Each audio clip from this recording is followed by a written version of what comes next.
یا مقلب القلوب اے دل تو اش بدلاون والی خدا وچ عالو کیت رود چھ وچ عالو کیت رود چھ مگر یم تہ کیا بدترین انسان چھ یم امہ عالو دن نش مسلمان رکا.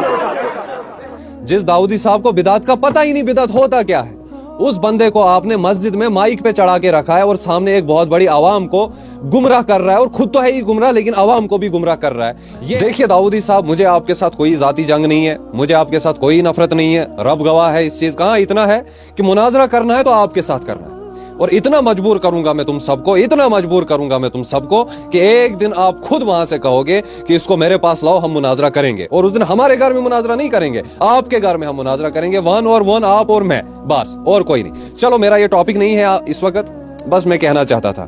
اب دیکھیے، اب آتی ہے بات تسبیح تراویح کی. سیدھی بات، ایش پٹویر مسلمان، ایش آدھار کارڈ مسلمان، ہم ہیں مارکس کارڈ مسلمان. وہاں پر ہمارا نام لکھا ہے کہ یہ بھائی وسیم جی ہے، یہ بھائی فیضان جی ہے، یہ بھائی داؤدی صاحب ہیں. ہاں بھائی، نام سے مسلمان ہیں، بس باقی کام سے ہم مسلمان نہیں ہیں، اعمال سے ہم مسلمان نہیں ہیں. جب میرے نبی صلی اللہ علیہ وسلم نے فرمایا کہ جو بھی اس میرے دین میں کوئی نئی بات داخل کرنا چاہے وہ مردود ہے، وہ مردود ہے، پھر آپ اور ہم کون آئے اس دین میں کوئی نئی چیز ایڈ کرنے والے؟ اب یہ تسبیح تراویح کا مسئلہ، تراویح ہم ڈیلی پڑھتے ہیں، آپ بھی پڑھتے ہیں، ہم بھی پڑھتے ہیں. 4 رکعت کے بعد جو آپ یہ بیٹھتے ہو اور یہ تسبیح تراویح جو آپ یہ پڑھتے ہو، کہاں پر یہ ثابت ہے؟ کس جگہ لکھی؟ ہمیں بھی دکھاؤ. بھائی جب ہمارے نبی صلی اللہ علیہ وسلم نے یہ چیز نہیں پڑھی، آپ کو کیا نعوذ باللہ ان سے زیادہ علم آ گیا کہ آپ اب اس چیز کو ایڈ کرو گے اور اس چیز کو جو ہے جائز کر دو گے کہ یہ چیز پڑھنی ہی پڑھنی ہے ہم نے؟ کہاں پر یہ ثابت ہے؟ اگر میرے نبی صلی اللہ علیہ وسلم نے 4 رکعت کے بعد یہ چیز نہیں پڑھی تو دنیا کا چاہے کتنا بڑا سا بڑا بھی کتب، ابدال، مفتی، مولانا، چاہے بڑا سا بڑا کوئی ولی بھی کیوں نہ ہو، شیخ عبد القادر جیلانی رحمۃ اللہ علیہ خود بھی کیوں نہ ہو، لیکن کسی کی اوقات نہیں کہ وہ اس چیز کو کرے جو حضور پاک صلی اللہ علیہ وسلم نے نہیں کی ہو، جو حضور پاک صلی اللہ علیہ وسلم نے ہمیں تعلیم نہ دی ہو. اس چیز کو کرنے کی کسی کی اوقات ہی نہیں ہے. دلیل دو اگر ہے کہیں ثابت، دلیل دو آپ ہمیں جو آپ یہ پڑھتے ہو. اس چیز کو چھوڑ دینا بہتر ہے، چھوڑ دو اس چیز کو، چپ کر کے بیٹھو اس ٹائم پہ 4 رکعت کے بعد. کیونکہ لوگ آج اس کو سنت اور فرض سمجھ کے پڑھ رہے ہیں، لوگوں کو پتہ ہی نہیں کہ یہ ہم نے لکھی ہوئی ہے، یہ ہم نے بنائی ہوئی ہے، نہ کہ حضور پاک صلی اللہ علیہ وسلم کی تعلیم ہمیں اس میں نہیں ہے.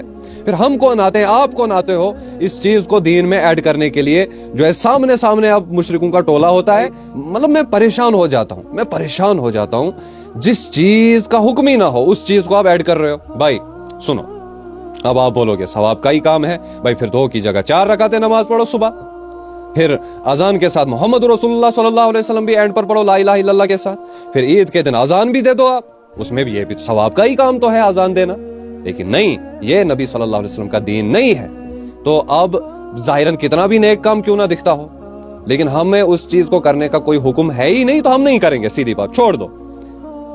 ظہر کی 4 رکعت ہم پڑھتے ہیں فرض، ٹھیک ہے، 4 کی جگہ 6 پڑھ لو، بھائی ثواب ہی تو ہے. 1-2 بار اور الحمد شریف آئے گا پڑھنے، سورہ فاتحہ آئے گا پڑھنے، ہے نا، ثواب کا ہی کام تو کیا.